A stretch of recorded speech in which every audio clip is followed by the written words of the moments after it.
નમસ્તે, હું નીતિ પદ્મીપુર. જ્યોત્સનાબેન મારા માઇન્ડ લો પણ માં સમાન હતા. ઘણું બધું એમની પાસેથી શીખવાનું મળ્યું. એ બહુ જ એક્ટિવ રહેતા હતા અને પોતાના કાર્યમાં વ્યસ્ત રહે. અને કુકિંગ, રીડિંગ, ભરત ગૂંથણ બધામાં એ એક્ટિવ અને અમને પણ પ્રોત્સાહિત કરે. અમારી હોબીઝમાં એ એમને રસ લે.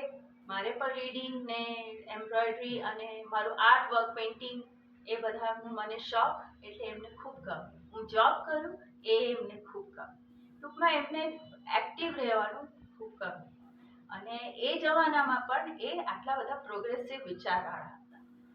અને જેમ કુકિંગની વાત કરીએ તો એ બધી નવી નવી વાનગીઓ બનાવે, એ એમને શોખ.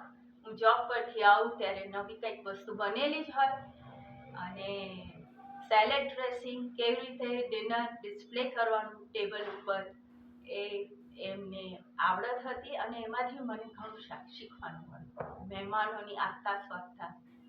અને પછી જ્યારે હું પુત્રવધુ તરીકે જોબ કરતી હોઉં અને એકલા હોય ઘરમાં, એટલે પછી અમે એમને મનગમતા એમના જે ફ્રેન્ડ્સ એમને બોલાવતા હતા.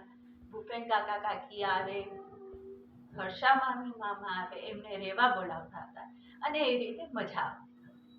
હવે આપણે રીડિંગની વાત કરીએ તો એમને વાંચવાનો શોખ. તો મારી ઓફિસ એમજે લાઇબ્રેરી આશ્રમ રોડ નજીક જ હતી. તો એમજે લાઇબ્રેરીમાં હું ગુજરાતી જે લિટરેચરનું જે ડિપાર્ટમેન્ટ હતું ત્યાં જઈને એમની મનગમતી ચોપડીઓ લઈ આવતી હતી. એ રીતે હું ઓથર્સના લઈ આવતી હતી, કેમ કે મારે એ જરા નોલેજ ઓછું હતું ગુજરાતી. એટલે એ રીતે હું એમજે લાઇબ્રેરી અને આ ગુજરાતી ઓથર્સના પણ જાણકાર થઈ. મજા આવતી હતી. હવે એમની વાંચવાની પણ ખૂબ વિશિષ્ટ રીડિંગ હતી, રીડિંગ હેબિટ્સ. અમુક જ ચોપડીઓ એમને ગમતી હતી અને ખૂબ જ પ્રોગ્રેસિવ થિંકિંગના હતા. એના ઉપરથી લાગે, જેમ આપણે કહીએ કે આ એમની જે ચોપડી છે કલમની કેડી અને યાદોની ડાબી, એમાં એમણે એક લેખ જે પસંદ કર્યો અને લખેલો છે, અમેરિકન નારીનું વિજ્ઞાન ક્ષેત્રે પ્રથમ સોપાન.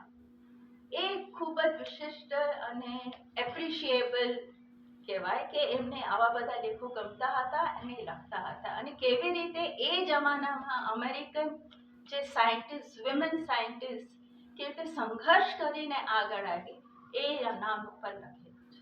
એ જરૂર આપ લોકોને જો મળે મોકો તો આ જરૂરથી લેખ વાંચજો. અને આઈ એમ વેરી ફોર્ચ્યુનેટ કે એ આવા વિચારવાળા સરસ, fortunate to have a mind law like Jyotsnaben.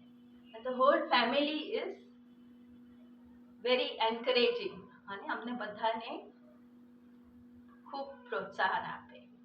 નમસ્તે.